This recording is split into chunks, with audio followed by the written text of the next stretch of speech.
What's up, y'all? This is Zach with Living Corporate and doing something a little bit different. I'm really excited about this. The reality is that we have a ton of content, right? A lot of content because we have plenty of people who want to be on the show, and everything can't get aired as soon as we record it. So, we have a bit of a vault. Every, show that has a vault. And so we're going to let some stuff out the vault for Christmas because we love y'all. And so what you're about to hear is a conversation from our vault as a part of our 12 Days of Podcast campaign. This is one of those shows. Make sure you check it out. I'm really excited about whoever you're about to hear. Before we get there, we're going to tap in with Tristan, and we'll be back.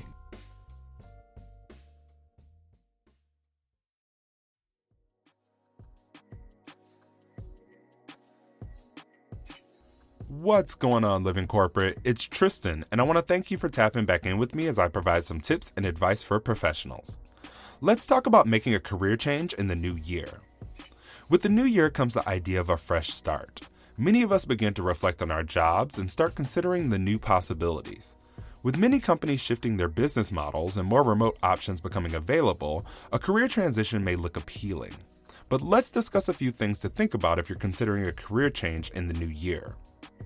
If you're thinking about making a major change in your career, ask yourself, am I actually looking to change industries completely, or am I looking for something to challenge me in different ways?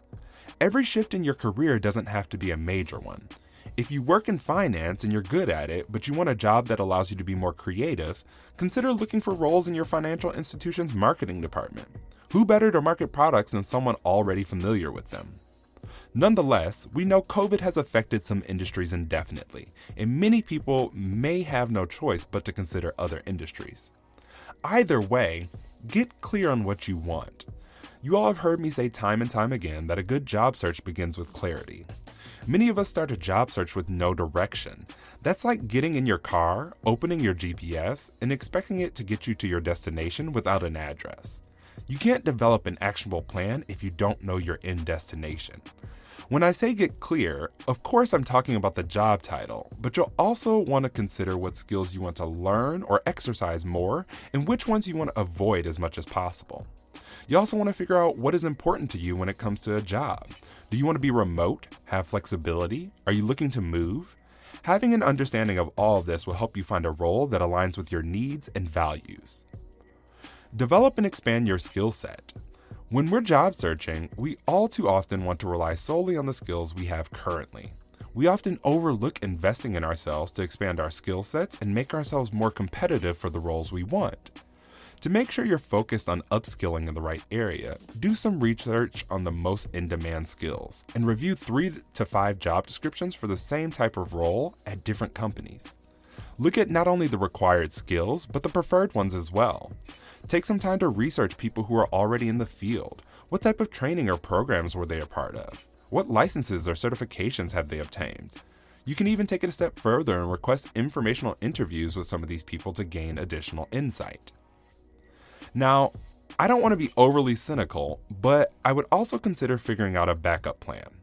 One thing this pandemic has taught us is that having a job is not guaranteed. The reality is, new employees are often some of the first to go if a company has to make layoff decisions.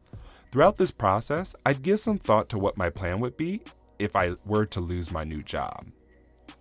The last thing I'm going to mention is that you'll want to pack your patience.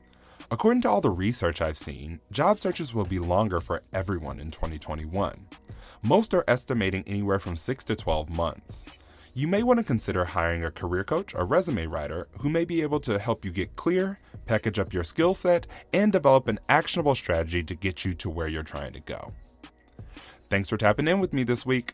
This tip was brought to you by Tristan of Layfield Resume Consulting. Check us out on Instagram, Twitter, and Facebook at Layfield Resume, or connect with me, Tristan Layfield, on LinkedIn.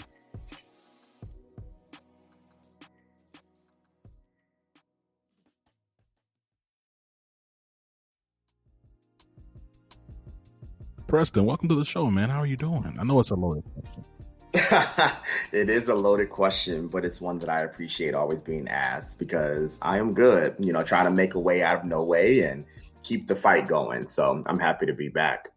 Yeah, it's been a while since we've talked on here. I know we've been keeping up in other ways, but it's been 2 years. Like, talk to me about, in the 2 years that you've been away from like the living corporate platform, what is clear to you now that was not as clear 2 years ago?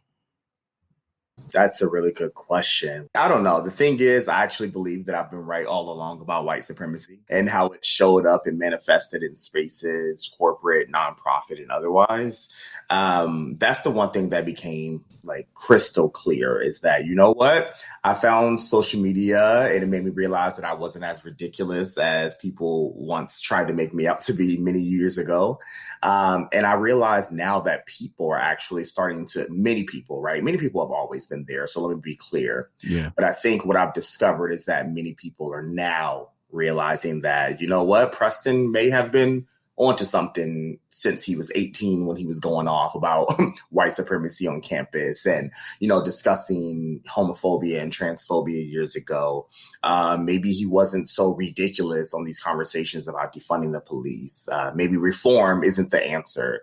And so I've really kind of been wrestling with this a lot lately. Because lately I get so many messages from people actually offering that and saying that, telling me that I wasn't wrong. And not that I needed that affirmation, Sure. because I knew that, I felt at least what would get Black folks to liberation were these particular factors. But part of like advocacy and movement building, part of what that actually looks like sometimes is you give people the information. Some people can argue and resist it. And then eventually many of them come around because of their own personal or other lived experiences too. And sometimes that's actually what it takes. So, to answer your direct question, I deeply believe that people realize that some of us on the, farther left of the spectrum weren't so ridiculous. And we just see the world a little different than others do. To your point, we're looking at about a week before the election, right? Mm-hmm. We're recording this on the 25th of October, and this will likely air after the election. Can we talk about the feelings you've navigated during this season and the feelings you're experiencing now? Yeah, this, considering that this will air after the election, I want to say that for the past several years, I've worked at youth rights organizations. And I just talked about this actually this morning. One of the things that I've realized are the way people oftentimes view what's politically engaged and who's politically engaged or disconnected is based on how they vote and if they vote at all every 2 to 4 years. And that's such a myopic way to view voting patterns, and whether people are engaged or connected. And it's oftentimes used as a sword against young people and Black people, in my experience. And so, of course, there's been so many young people who've already early voted. And I mean young people specifically between 18 to 34, but really 18 to 29 who've already voted early. And some of that was to be expected because, quite frankly, it's a pandemic. So people are figuring out how to navigate this world in the grand scheme of the information that they have to be safe.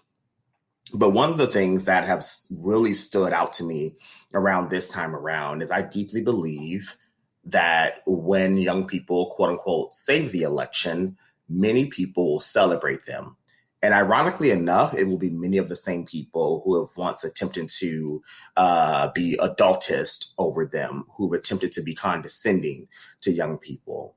And so, that's one of the things that I'm wrestling with and I've wrestled with for the past umpteenth years, I feel, is that the way we oftentimes view engagement politically is really terrible, frankly. And it really just reduces people to their vote. And their vote every 2 to 4 years, not whether they're mobilizing their communities, not whether they're writing op-eds, not whether they're actually organizing during a pandemic, not whether all these things. It's just, did you vote in the election for someone who ultimately will disappoint you every 2 to 4 years? So that's one of the things that is standing out to me a lot right now. For the past several years, I've been wrestling, really since 2016, been wrestling with what is actually engaging and training young people and creating a leadership pipeline in other spaces for people to actually be connected to the policy and the political world that doesn't just revolve around, a random vote every 2 to 4 years. It's how do you actually stay connected and informed? How are you actually getting information to your communities? How am I actually sharing information with you so that you can actually share with your peers and other people in your communities? And so one of the deepest things that I've just consistently realized are that, so many marginalized communities are already under a threat of white supremacy and every other antagonism that you can look like. And we're also still forced to be the ones to save this country. And so, it's really unfortunate how insular many of these things are becoming and how much infighting occurs from people who ordinarily should be on the same side anyway. So again, when I look back the past several years, it's a lot of fighting that we've endured, a lot of fighting that we've done. We've had a whole pandemic that we're still experiencing. We've had a Muslim ban be enacted. We've had so many fights to chip away the Affordable Care Act. We've had almost three Supreme Court justices be confirmed since 2016. I mean, we've experienced so many things over the past several years. And I always want to go back to this. It has been young people who've taught us that we always need to push for more, that what we have before us is never going to be enough. And so again, though the political space may be a little rocky and has been rocky, both in terms, especially in the Senate and the White House, one of the things that gives me so much hope and joy is really looking at young people, and especially young Black people, young queer, trans, and non-binary people, young immigrants, and other folks who realize that this is not enough. And no matter how ridiculous you think I am, I'm going to keep fighting for more, because even if you don't think you deserve it, I know you do. I love that. I've been thinking a lot about collective organizing and galvanizing power within marginalized spaces. Not so much in seeking representation in white spaces, but in imagining greater power where I am with those who look like me and share a desire for liberation. What do you think Black folks should be focused on in our collective journey to truer freedoms? To be honest, Zach, I think we're already focusing on it. So I guess I'll pause and say that one of the things that I'm always baffled by is by how many Black people don't believe Black people know how to organize ourselves in our communities. And there's always something that I always end up observing. And it's usually this, well, I wish we knew now what we knew in 2016, or we would have voted, or I wish we would have voted more in 2018. And it makes me think, your fight is not with people, it is with these systems. It is, if you want to blame anyone for 2016, blame the Electoral College, right? Blame this winner take all system. Blame the fact that our institutions are set up in ways that actually give areas and regions votes more than people, right? And I'm like, and you can be upset or find it, frustrating that people are not buying into the system that, that others have bought into, but that's not the fight. Certainly I can be upset that people in certain places where I'll be very political here with Clinton end up losing and because some people didn't vote. But the truth is it assumes many things. One, it assumes that the people who didn't vote would have voted for Clinton. Two, it assumes that Clinton had a strong ground game, which as a Midwesterner, I can tell you that her ground game was incredibly weak in some places. And it actually completely disinvests from the reality that Clinton won the popular vote by millions. And so, again, you can use this very, myopic argument that people were not voting, but people were voting and they did vote. They just didn't vote according to this random system of winner take all. And so, and that's because of Black folks. We already know Black women organize everyone, right? If they organize everyone, they vote. They vote in churches. They take people, from the churches to the polling locations. I mean, so many Black women are saving. Yeah. Oh my gosh, they're saving communities in ways that really they shouldn't have to. 100%. And that's really not right. And it's not on them to do so. And Black men, frankly, if we want to be very honest, we're the ones who need to do a lot more work and a lot better. I think that's the thing that's been frustrating. It's really seeing these really high numbers that many Black men are now siding with Trump. And it's actually astronomical how many Black male celebrities have actually come out in favor of Trump, usually because they don't understand how taxes work. But frankly, it is because many of them want to beat Trump, and we don't really want to address it in that way. But yeah, Black people have been collectively building and organizing for so long that I think it's all we know how to do. All Black people know how to do is collectively mobilize, build, because we do it out of survival and we've done it for so long. I think it's the truest thing that connects us to our ancestors, frankly. No, I feel that. And there's something to be said about like how Black men, we as a collective need to step up and better engage and coordinate and support and stand in solidarity with Black women, particularly straight Black men for sure. And also there is an ignorance in terms of understanding how taxes work, or the reality that like, you know, these things that you believe are going to benefit you, you're not even going to touch these things anyway because of the systems that we have. They're going to block you from even having the access or success you believe that you're going to have, like this, and also this the scarcity mindset, an idea of a zero sum game of, well, no, because if we do this, then that means that's going to hurt my pocket. It's like, yeah, I mean, no, it won't. But then let's say you're a part of that group and you end up getting taxed a little bit more. Your people would suffer significantly less in this context if you were to participate in it. So I do agree. Can I say too, what's wild though, and I agree with you, and what's wild as I hear you make those comments is that I also think about the number of people that are not a part of that. Someone proposed a tax plan, and again, I'm not going up for either candidate, frankly, but yes, you know, I will be casting my vote for Biden. And I say this as someone who's been very critical of Biden for years and will continue to be, right? Because Joe Biden is not my friend. He's a policymaker, and that's our job, you know, as citizens and people who live in this country, frankly, to hold our administration accountable, regardless of what political spectrum they fall. But I've been thinking about like this plan where essentially like if you make more than $400,000, then your taxes may increase. And it's wild to me how many people I saw get frustrated because I was like, y'all don't make that amount. Like it was actually one of the things that baffled me because I'm just like, this is how I know like white supremacy is working well. When you make less than $80,000 a year, and you're protecting the rights of people who are millionaires, I know white supremacy and capitalism have done its job. Of course. Like I know it's run its course. Like when you are someone who's living check to check and you're frustrated about the idea that a tax plan of someone making more than $400,000 a year is somehow not good, or somehow impacts you directly or your community directly, it's how I know white supremacy is won. And that's what I find truly petrifying, to be honest. Like there are so many people, there's so many working poor people who deeply believe that they're middle class, and that frightens me. There's something to be said about that for sure. I don't think that we really understand how impoverished we are as a group. You know, something else I want to say too about like this narrative, and I do agree that, again, Black men, that like we do need to vote in heavier interest of ourselves and our people. It's interesting though, like, so I'm looking at this tweet from Charles Preston. And so it's this screenshot and it says Black people were 10% of the electorate. So this is back in 2016 exit poll. So Black people were 10% of the electorate.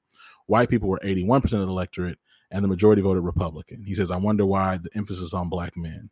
He goes on, he says, Latino women voted in the same numbers that Black men did in Pennsylvania, and the pay gap is worse for them than all others. Why aren't special speeches catered for them? I just don't get why Barack Obama has always delivered to Black men. I find it like curious. So that's it. I'm literally reading all this in real time. Like I'm trying to spice it up, Preston. But point is, like, I'm looking at this content and I'm like, I wonder, this is me thinking out loud for real. Like, I wonder how much of this, like, we recognize that Black men benefit from and engage in patriarchy.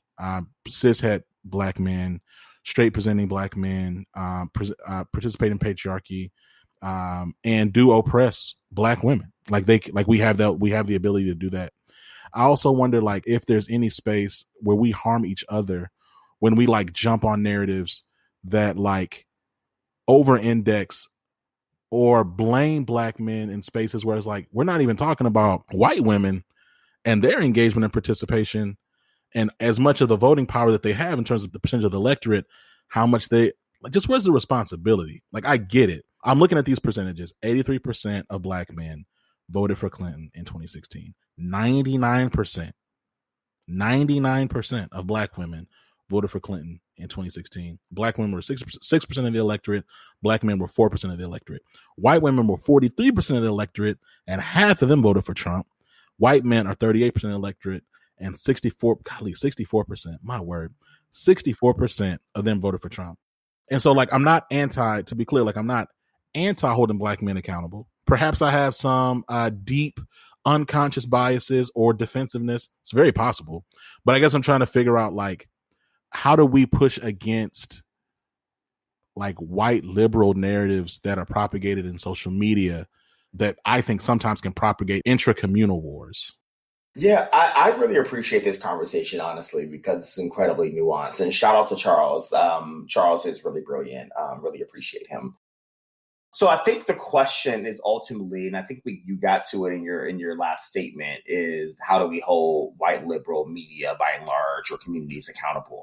Because, my fear is that when people hear those numbers, they'll like completely disengage. Black men will disengage because they'll be like, see, that's not our issue. And the truth is, it still is our issue. I think sometimes we've gotten so invested in like this white versus black that we don't realize that actually what we're discussing is intra-community things. So, so again, patriarchy is real. And I think the people who like actually are the most violent harm doers around patriarchy are white men for sure. But it also doesn't mean that black men are not harm doers and we're not also patriarchal, or at least experience, or at least like give off violence through patriarchy, just because it doesn't mirror or the same way that white men does it. There's still an issue with patriarchy and black men, and we have to actually discuss it in ways, right? Because if that wasn't the case, black trans women wouldn't be being killed by black men, by cis black men by and large. And so again, like just because it's not comparable to white folks' responsibility in being accountable, it doesn't mean that we should disengage or disinvest from the reality that black men, gay, straight, trans, whomever, also have an accountability to like voting our interests and voting our community's interests too. To your direct point. So yes, like white people will always be, I'm going to say this very clearly, will always be the greatest harm doers, should always have the greatest level of responsibility. And the reason why, and I think Charles knows this, and I think, and I'm pretty sure you know this, Zach, is it's easy to pinpoint and to blame marginalized communities for our own conditions, right? Even though those conditions are because of white supremacy, racism, anti-blackness, all the things, right? So again, we know that that's the case, and we know it's easy to blame people who already lack access to power and privilege and resources. So I think the question then becomes, what are we doing in spite of that? Or, with knowing that information, what are we doing? And I think, again, when I'm talking to other Black people, if a Black person gave me those statistics, I would affirm them, right? They're absolutely correct that those are the statistics. And that still doesn't remove the responsibility that we have to still do political education, to still engage in mass mobilization, to still organize. Black folks have been walking and chewing gum since we've been alive. That's all we know how to do. So while there is absolutely a responsibility for white liberal media, and we should push back on that all the time, right? If I was going on TV right now, my message would be that message because that is who should be viewing it. And that is the people I should be reaching. White people, this is on you. Organize your people, collect your folks, stop trying to organize people of color when we know how to organize ourselves. You need to talk to your cousin who you heard say the N-word. You need to talk to your mama who said that she's going to vote for Trump, but she's not really a racist. Like that, those are the people you need to talk to and organize. And yes, white people's job in this space is when they hear people blaming Black people or other folks of color for why people like Trump won the election, quote unquote, won the election in 2016. I think the reality is it's white people's job to say, but wait, fellow white people, wait, friends. We are the ones who are the biggest percentage of electorate in this country. And so anytime someone wins or loses, ultimately it's because of us. And that could be a good or bad approach in the future, right? But we know because of 2015 or 2050, excuse me, there's going to be a new American majority where obviously most folks of color are edging out white people by and large, at least as far as population growth. And so, again, I think ultimately it becomes who your audience is, what the message is. So, again, I have two answers here, but it all is the same thing. One is that, yes, white people are the biggest electorate and they need to collect their own folks. Two, when it comes to intra-community conversations, it is still a responsibility for Black men to collect each other to make sure that we're actually holding ourselves accountable and being the alleged protectors that we always say that we are. And that ultimately, both of those things are true. I love that. Yeah, no, and I appreciate it too. And, like, I think like you and I vibed, and I've always appreciated your time and your mindset because you do embrace nuance. And I agree, depending on the context of the audience, right? Of like what the discussion needs to be. 100% agree on both sides, both takes of that rather. Let's see here. Last time you were on, you shook the room because we were talking about allyship and the role that white folks should be playing in this space. I asked you about clarity in terms of just overall life and what you're seeing in the world. I'm going to ask you again, what is clearer to you now than it was 2 years ago regarding effective allyship in all contexts, but certainly in the workplace? I know that your career has continued to grow and shift and change. I'd love to just get your perspective on, a lot of folks listen to Live in Corporate and they engage and they tap into this, seeking to really better position themselves as allies or just to grow and develop as aspirational allies, accomplices, whatever word you want to use. I'm curious to get your perspective in 2020. I reflect on this so much now, especially as someone in management now. So this is my first job. The past year I've worked at a really wonderful organization named URGE. URGE stands for Unite for Reproductive and Gender Equity. And it is my first job as someone with a senior leadership role. And one of the things that's really clear now is how tough it is to be an effective manager. There are so many tools and resources out there for people, and I think we should always engage in those. But there are really few tools to talk to managers of color. And deeply, even the tools that are existing aren't really, as I would like to call it, this real talk conversation of what it means to be a manager of color, in particular, a Black or a Latinx manager. When I've had conversations with other people in senior leadership at other organizations, particularly a nonprofit, has been this exact conversation and making sure that we are not becoming the people who we complained about when we were more junior. And I think in having some of these conversations, that's one of the things I've realized is that some of us have been. Some of us actually become the people who we once complained about. And, for me, that's heartbreaking, and I think sometimes we don't even know that we're doing it. And sometimes your realities shift, right? So you start now thinking through whether, for the entire organization's interests, as opposed to, some things that you think would be good for you. And I think, again, all of that is right and all of that is wrong to some degree. In terms of allyship, one of the things that I realized, too, is I deeply believe that allyship is still not real. Like, I don't believe it is a real thing. I believe in co-conspiratorship. I believe in accomplices because I believe that there are more investments that you make if you're a co-conspirator with someone or an accomplice with someone, right? It means that you are willing to, go to bat. And in the context of management and leadership in corporate or nonprofit or other spaces, I think sometimes that means actually willing to stick your neck out on the line for people who are more junior than you, who are likely to be more people of color, who are more likely to get paid less than you, who are likely to be younger, among other things. And so that means that when you are in those hard senior meetings and you hear something that may not be going well, according to you, and you have the right to determine that, that means that you need to speak up. That is what it means to be an effective co-conspirator. It means willing to sometimes risk your position and your seniority so people who are not in the room can be heard. And I think for me, I rarely experience that. I rarely hear about those stories. I rarely hear about those narratives because when we get in those positions, especially as folks of color, it's like I'm not losing this role. I'm here. Like I'm here to stay. And much of that is out of survival, but it still doesn't relinquish us of the responsibility to protect the very people who we just were not too many years ago. So Zach, to answer your direct question, I deeply have gone through these epiphanies of what allyship is, and I still believe it's not a real thing because I believe allyship is very passive. You're not really requiring much of yourself. You're not really giving much of yourself.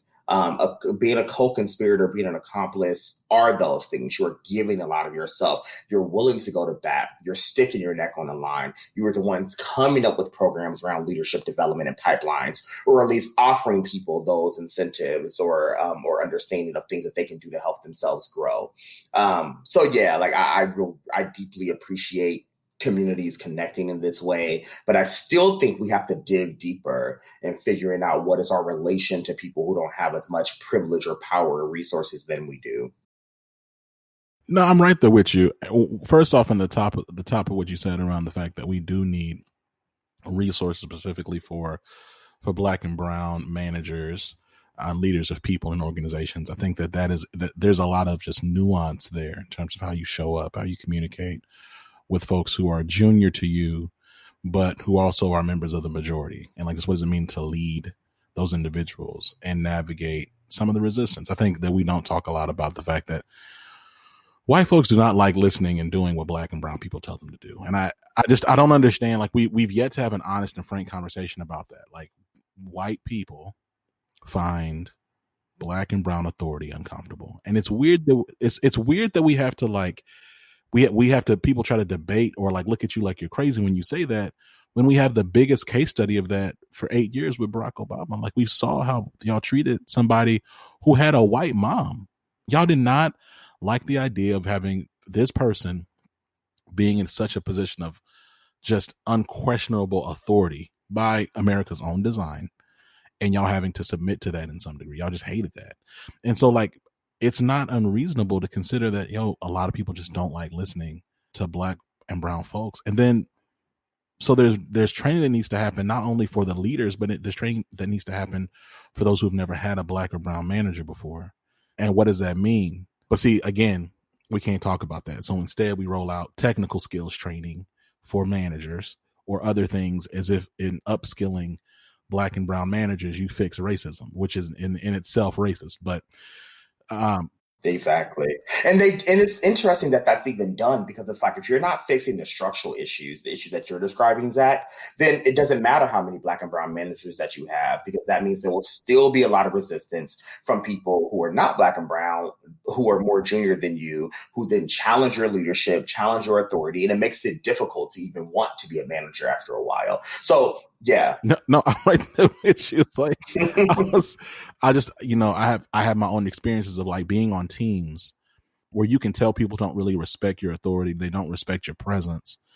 And whether you want to admit it or not, it creates barriers and it impacts your performance and your desire to be there, because you're like, okay, I don't even want to do this because every time I talk to you, every time I say something, I'm being questioned and challenged if I'm valid. My skill set, though I know I have it, you ignore it, you undermine it. And then it doesn't help when you have white folks who are senior to you, whether they realize it or not, they end up slowly taking the side of those subordinates. And then you end up so you get undermined all across until eventually you're toothless. There's nothing you can really do. Yeah, no, you're right. You're absolutely right. And then I guess like just to your other points, just around like accomplishment and being an accomplice, I agree that I've rarely seen folks stick their neck out for me and really put themselves in harm's way in the name of just doing what's right for me, just treating like in the name of me being treated like a human being. And sadly, the people that stick their neck out for me the most are the folks who really can't afford it. They don't even have the capital to extend, and yet they have.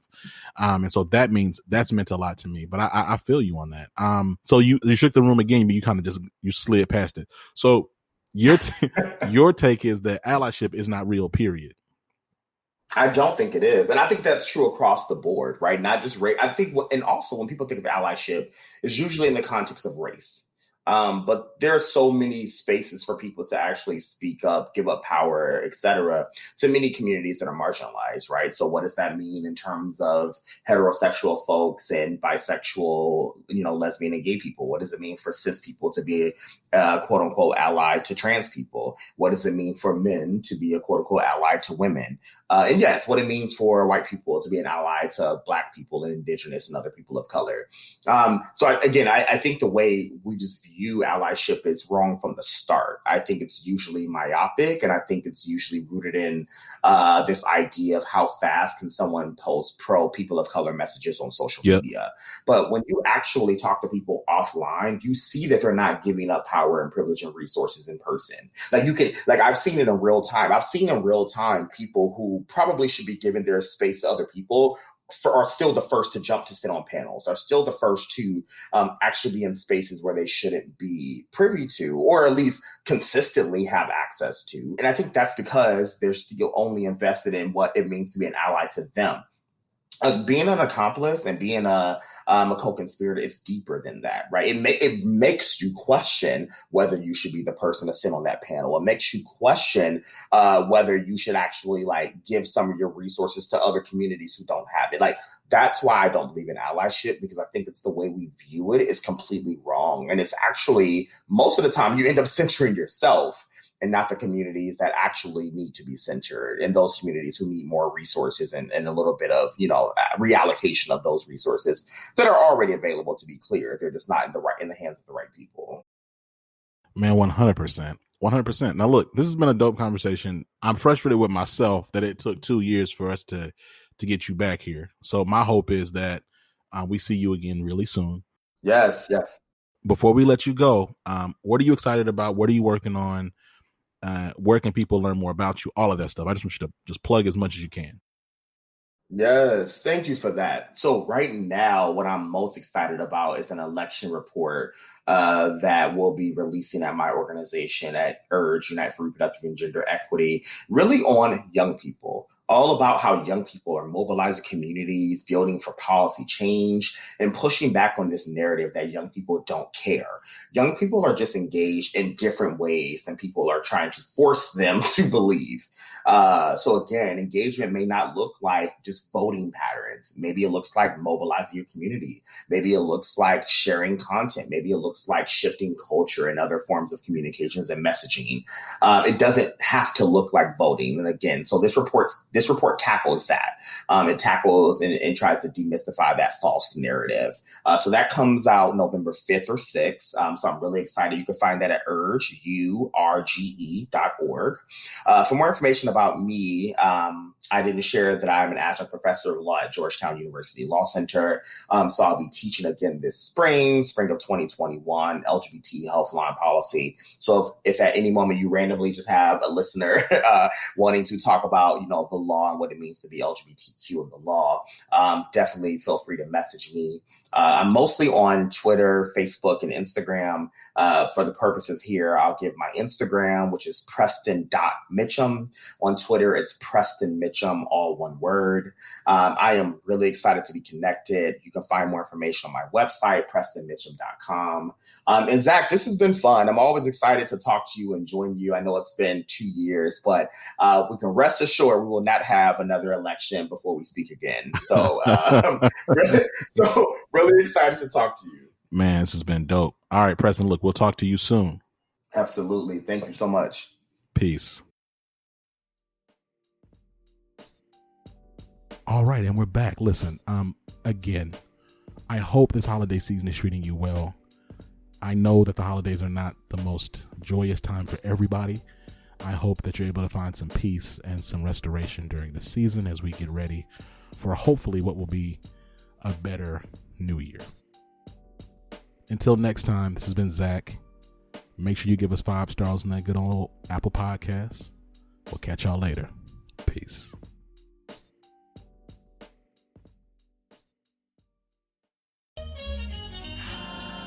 Living Corporate is a podcast by Living Corporate LLC.